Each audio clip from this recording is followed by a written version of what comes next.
আজ লালবাজারে তলব করা হয়েছিল আরজিকর ঘটনার প্রেক্ষিতে গুজব ছড়ানোর অভিযোগে দুই বিশিষ্ট চিকিৎসক ডক্টর কুণাল সরকার এবং ডক্টর সুবর্ণ গোস্বামীকে তাদের আজকে দুপুরবেলা যাওয়ার সময় চিকিৎসকদের পক্ষ থেকে একটি লম্বা মিছিল করে লালবাজার পর্যন্ত যাওয়া হয়। যদিও তাদের ততদূর পর্যন্ত যেতে দেওয়া হয়নি, তাদেরকে ফিয়ার্স লেনের কাছে আটকে দেওয়া হয়।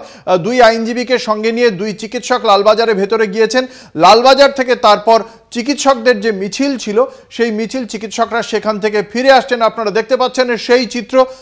লালবাজারের সামনে থেকে ফিরে আসছেন চিকিৎসকরা এবং তারা ফিরে এসে আবারও মেডিকেল কলেজের সামনে তাদের প্রাথমিকভাবে আবারও সমবেত হওয়ার কথা রয়েছে।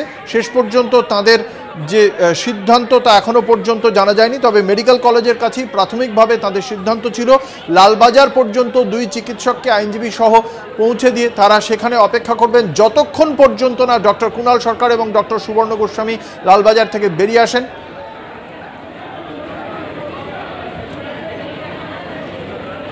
যে মেডিকেল কলেজ থেকেই তারা গিয়েছিলেন।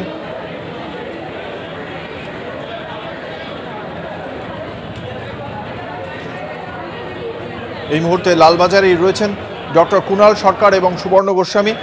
এই যখন আরজিকর যে ঘটনা ঘটে সেই ঘটনার পর চিকিৎসকদের সংগঠনের পক্ষ থেকে ডক্টর সুবর্ণ গোস্বামী তার পরিবারের সঙ্গে কথা বলেছিলেন এবং তাদের পক্ষ থেকে পরিবারের পক্ষ থেকে চিকিৎসকদের যা জানানো হয়েছিল তার প্রেক্ষিতে ডক্টর সুবর্ণ গোস্বামী তিনি কয়েকজন ফরেনসিক বিশেষজ্ঞের সঙ্গেও কথা বলেন।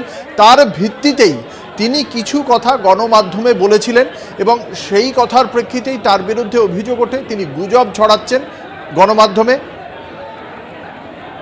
সেই কারণেই তাকে তলব করা হয়। কথা বলবো, আমাদের সঙ্গে রয়েছেন আমাদের প্রতিনিধি দুর্গাদাস বন্দ্যোপাধ্যায়। দুর্গাদাস, এই মুহূর্তে চিকিৎসকদের যে মিছিল লালবাজারে সঙ্গে করে পৌঁছে দিয়েছিলেন এই ডক্টর কুণাল সরকার এবং ডক্টর সুবর্ণ গোস্বামী, সেই মিছিল এই মুহূর্তে ঠিক কোথায়, কি তাদের পরবর্তী পদক্ষেপ? দেখো, এই বিষয়ে তোমাকে পরিষ্কার করে বলি যে প্রায় ৪৫ মিনিট পরে যখন তারা দুই ডাক্তার ডক্টর কুণাল সরকার এবং আমাদের আরেক ডাক্তার তারা যখন বেরোলেন তখন একটা বিষয় পরিষ্কার করে বললেন যে পুলিশ কমিশনার এবং শীর্ষ যে সমস্ত পুলিশ আধিকারিকরা তাদের সঙ্গে আজকে কথাবার্তা বললেন, সৌহার্দ্যপূর্ণ পরিবেশে কথা হয়েছে। তারা এই দুই সিনিয়র ডাক্তারের কাছ থেকে সাহায্য চেয়েছেন যে যাতে পরিস্থিতি স্বাভাবিক করা যায় এবং এই পরিস্থিতি স্বাভাবিক করার লক্ষ্যে তারা যেন সহযোগিতা করে। পাশাপাশি তাদেরকে যে তাদের ব্যক্তিগত বক্তব্য রাখার জন্য যে সমন পাঠিয়ে তাদেরকে ডেকে নিয়ে আসা হয়েছে সেটাকেও তারা মানে তুলে নেয় এবং বলে যে আপনাদের সাহায্য না পেলে অন্যান্য ডাক্তাররা বিভিন্নভাবে যে বিভ্রান্ত হচ্ছে সেটাকে আমরা কন্ট্রোল করতে পারবো না। ফলে এই ধরনের পরিস্থিতি যখন চলছে তার পাশাপাশি কিন্তু ডাক্তারবাবুদের পক্ষ থেকে দুই ডাক্তার কিন্তু একটা বিষয় পরিষ্কার করে দিয়েছেন বলে তারা সংবাদ মাধ্যমের কাছে আমাদের কাছে জানিয়ে গেলেন যে ডাক্তাররা যে দাবির ভিত্তিতে আন্দোলন চালাচ্ছে বা তারা রাস্তায় নেমেছে সেটা কিন্তু দ্রুত তার সমাধান তারা চাইছেন এবং যতক্ষণ না সেই সমাধান হয় ততক্ষণ কোনো একজন ডাক্তারকে আপনারা এইভাবে সমন পাঠিয়ে সেই জুনিয়র ডাক্তার হোক আর সিনিয়র ডাক্তার হোক আর কোনো একজন ডাক্তারকে এইভাবে সমন পাঠিয়ে লালবাজারে ডাকা যাবে না। এটা কিন্তু নিশ্চয়তা দিতে হবে এবং তার সাথে সাথেই কিন্তু পুলিশ কমিশনার সেটা অ্যাসিওর করেন যে না তিনি আর এইভাবে ডাকবেন না, এটা তাকে অ্যাসিওর করেছেন এবং পাশাপাশি যেটা বলেছেন যে আমরা আমাদের যে স্ট্যান্ডে ছিলাম সেই স্ট্যান্ড পয়েন্ট থেকে কিন্তু আমরা সরছি না, অর্থাৎ উই নিড জাস্টিস, আমরা উই ওয়ান্ট জাস্টিসের যে দাবি নিয়ে আমরা রাস্তায় নেমেছি সেই দাবি থেকে আমরা সরছি না। পরবর্তী পদক্ষেপ কি নেওয়া হবে সেটা আমরা সবাই মিলে আলোচনার ভিত্তিতেই এটা আমরা আবার পরবর্তী পদক্ষেপের কথা জানাবো।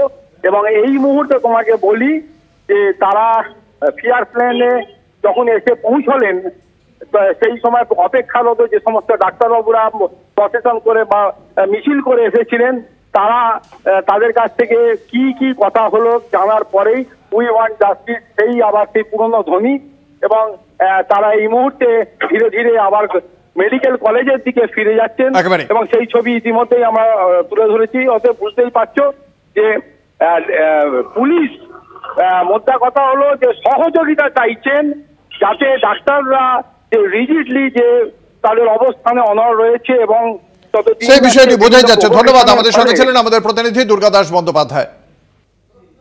কি বলেছেন ডক্টর কুণাল সরকার শোনাবো।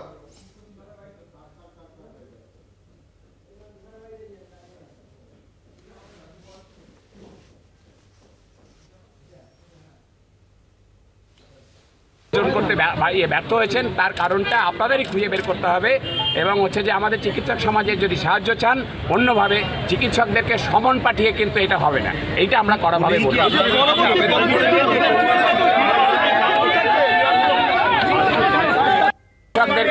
আমাদের দুইজনকে সমন দিয়ে যেভাবে ডেকেছেন, পুরো সমগ্র চিকিৎসক সমাজ হচ্ছে যে তার জন্য হচ্ছে যে আমরা কড়াভাবে নিয়েছে।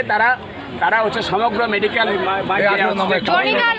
সারা দেশে তারা কড়া প্রতিক্রিয়া দেখিয়েছে। সুতরাং আগামী দিনে কোনো চিকিৎসককে সমন দেওয়ার আগে কিন্তু 5 বার ভাববেন, আলাপ আলোচনা আমাদের সাথে করতেই পারেন। আপনারা যে আবেদন শহরকে শান্ত করবার জন্য আজকে আমাদের করছেন, এইটা হচ্ছে যে অনেক আগেই আমাদের সাথে বসতে পারতেন, অনেক হচ্ছে যে আমরা কনস্ট্রাকটিভ ওপিনিয়ন আপনাদেরকে দিতে পারতাম।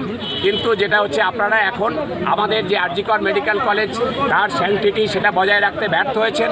আপনারা তদন্ত এই যে প্রকৃত অপরাধীদের খুঁজে বের করতে ব্যর্থ